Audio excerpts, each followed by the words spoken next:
Yep. Salut et bienvenue dans le fond du garage. Alors une partie du montage de la float wheel, je l'énumère pas parce que je sais pas exactement dans quel ordre je les tourne par rapport à l'ordre dans lequel je vais les publier, mais ça vous en avez rien à faire en fait pour vous.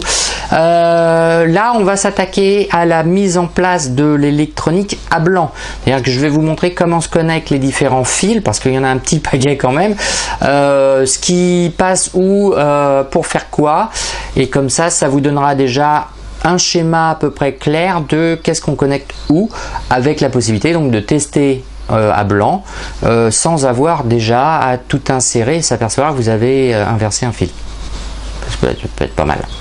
Allez, c'est parti.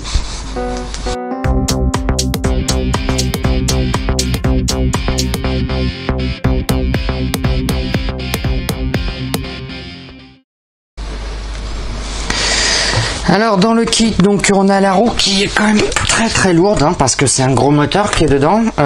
Du coup forcément c'est pas la batterie sur ce genre d'équipement qui est lourd, contrairement à un skate. C'est la roue. Elle doit faire pas moins de 5 kg je pense, je la pèserai par curiosité. Donc on a dans le kit la roue, une batterie qui est 12S 1P qui fait donc 2,2 ampères, qui elle se met à l'arrière. C'est la zone arrière. On a ensuite le contrôleur qui est ici, qui lui va être à l'avant. Voilà. On a le bouton on-off qui se met aussi à l'avant. On a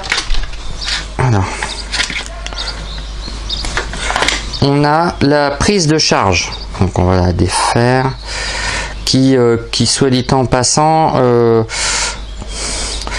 si on veut charger un peu plus fort, parce que c'est quand même une 2 ampères 2, si on veut prendre un chargeur qui a un peu plus de moelle, parce que le chargeur d'origine qui est vendu avec, en fait, un float, il fait 1 ampère 5. Voilà. Du coup, si on veut un truc qui a un poil plus de moelle, il va falloir envisager des fils nettement plus costauds. Premier point que je trouve dommage, c'est le fait d'avoir choisi une sortie prise charge, on va dire, avec ce format là. Pour les e-skate, on utilise des prises plus standards comme ça, qui sont en réalité assez proches des prises qu'on trouve pour les PC. Ça c'est le premier point. Bon, on va faire avec, hein. Donc celui-là il est de l'autre côté, il est à l'avant aussi, ils l'ont mis à l'avant, mais du côté à l'opposé du bouton poussoir, en sachant que la batterie elle est ici à l'arrière. Ensuite on a les éclairages, donc on en a un qui va devant et un qui va derrière. Donc ils sont là, donc ça c'est rear, donc l'arrière, et là c'est front, donc l'avant. On a le pad qui est là avec le capteur de pression, donc sur cette prise là, et on a l'indicateur de niveau de charge de la batterie. Donc lui c'est le capteur pression avant, c'est ce qui permet lorsqu'on pose le pied, qu'on appuie dessus et qu'on se met à plat comme ça à l'horizontale, que la roue s'enclenche et détecte effectivement quand on s'arrête, si on lève, qu'elle coupe. Voilà, c'est comme le one wheel, hein, c'est pas compliqué. L'idée n'a pas été cherchée très loin. Voilà, donc lui il est à l'avant. Et on a en dernier, le dernier élément électronique, on va dire, le petit module Bluetooth. Donc ensuite on a tout un tas de petits jeux de câbles.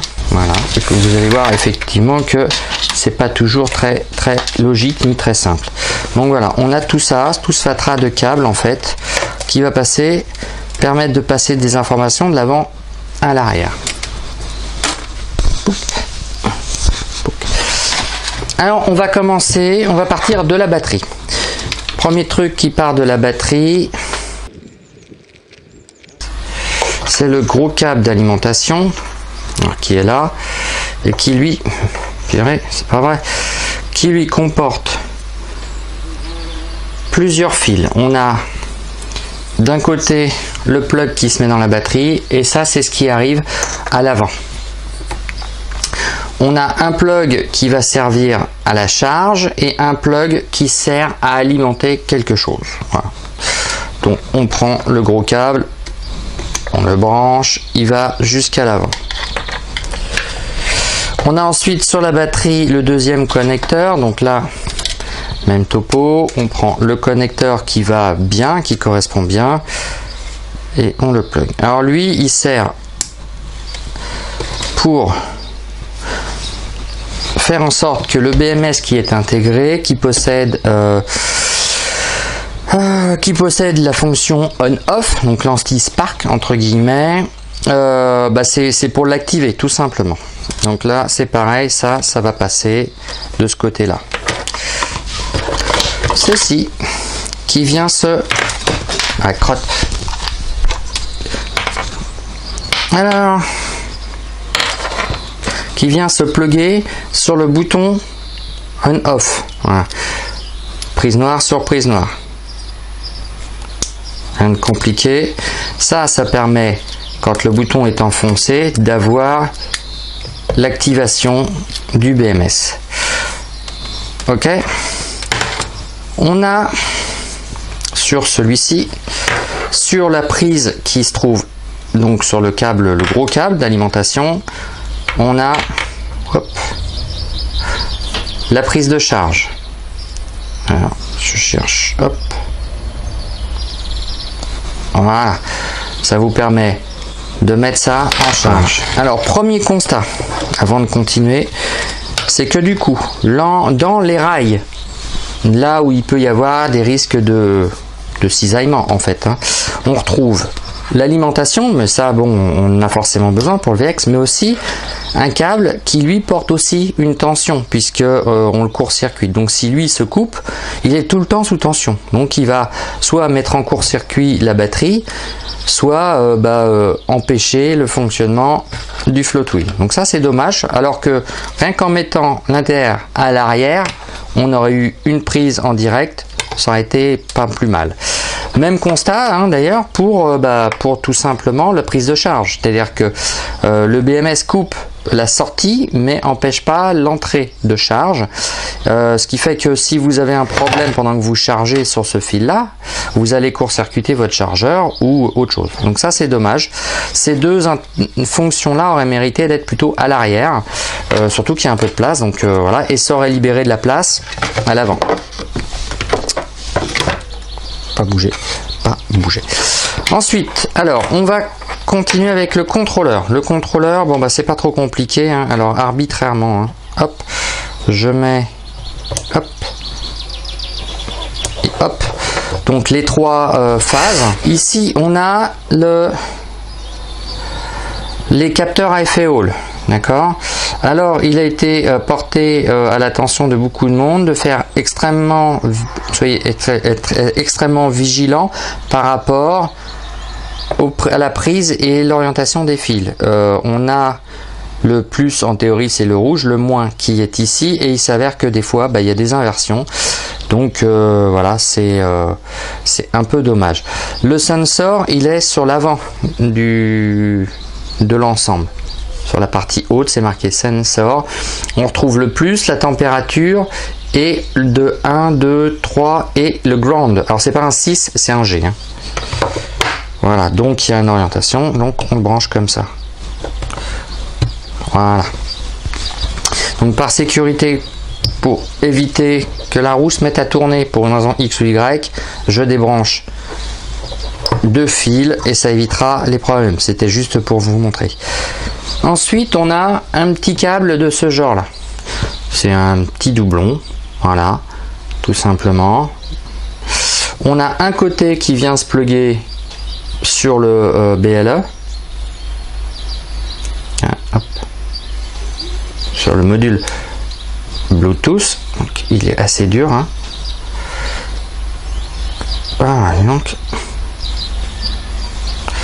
L'autre côté qui va tout simplement c'est la partie la plus large, c'est tout ce qui va être ADC, TX, RX, etc. Donc on a juste à le plugger. Voilà. L'autre côté, bah, ça vient ici. Non, il manque un truc. Voilà. On a ce petit convertisseur. Voilà. Donc on n'a pas des couleurs très logiques. Je suppose que c'est normal.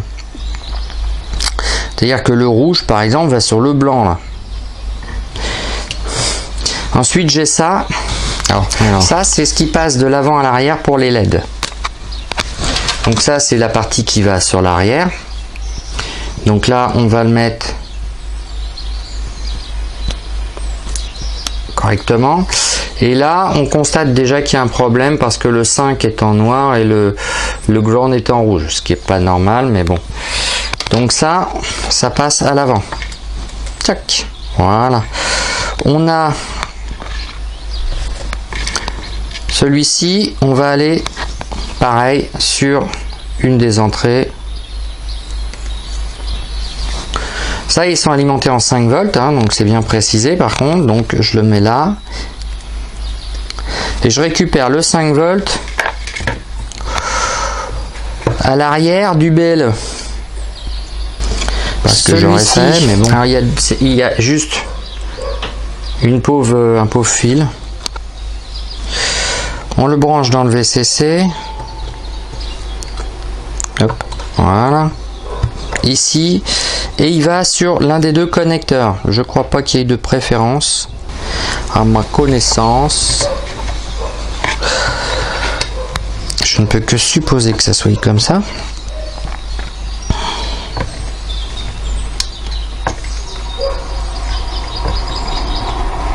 J'espère que je vais rien faire griller.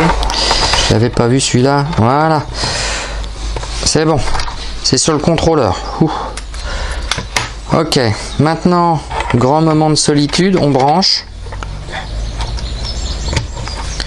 Voilà. Donc là, il n'y a rien d'allumé. Hein. J'allume. Ouh. Donc tout s'allume. L'avant, l'arrière. Voilà. Alors c'est pas comme le One Wheel, hein. Il change pas en fonction de la direction. On a le niveau de batterie. Alors déjà on voit que le capteur de pression fonctionne. On a les deux. Alors j'en ai un là. Vous voyez?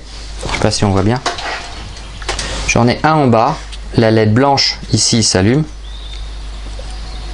Voilà. Et j'en ai un autre en haut. Donc maintenant on va le mettre en charge pour voir ce que ça donne. Hein. Hop.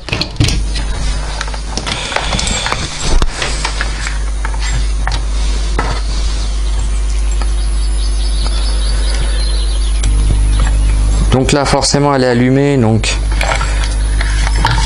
ça donne rien. Voilà.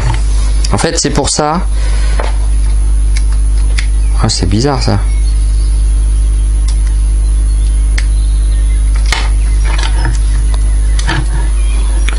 Donc je le coupe. Ah, et c'est d'autant plus bizarre que quand on branche tout s'allume. Ça c'est peut-être pas tout à fait normal en fait. Enfin pour moi c'est pas normal. On devrait pas lorsque je coupe et que je réalimente, que ça réalimente toute la board en fait. D'où le problème d'avoir branché l'ensemble à ce niveau-là. C'est-à-dire que si ça consomme quand même, tout ça, ça consomme peut-être pas beaucoup, mais en gros ça laisse l'ensemble sous tension, y compris le moteur, et ça c'est dommage. C'est dommage, complètement dommage. Donc pour charger la batterie, ça allume tout. Donc ça c'est une modification que je ferai. Je pense que je mettrai tout simplement un vrai power switch à la place du BMS, que je mettrai le BMS en permanence en mode uniquement décharge, parce que là il doit être en mode charge, je veux dire, il doit être aussi en mode décharge, ce qui fait qu'il doit limiter le courant, voire le couper brutalement. quand on est en dessous d'une certaine valeur de batterie, ce qui peut être problématique et dangereux, hein. Moi je préfère niquer une batterie que me niquer l'épaule. Une batterie c'est vite réparé, vite changé, une épaule c'est compliqué. Donc ça, ce qui veut dire que je vais passer forcément la partie chargeur et power switch à l'arrière, parce que moi les mettre à l'avant, ça ne me satisfait pas. Être obligé de soit allumé pour le charger, je trouve ça ridicule. Voilà.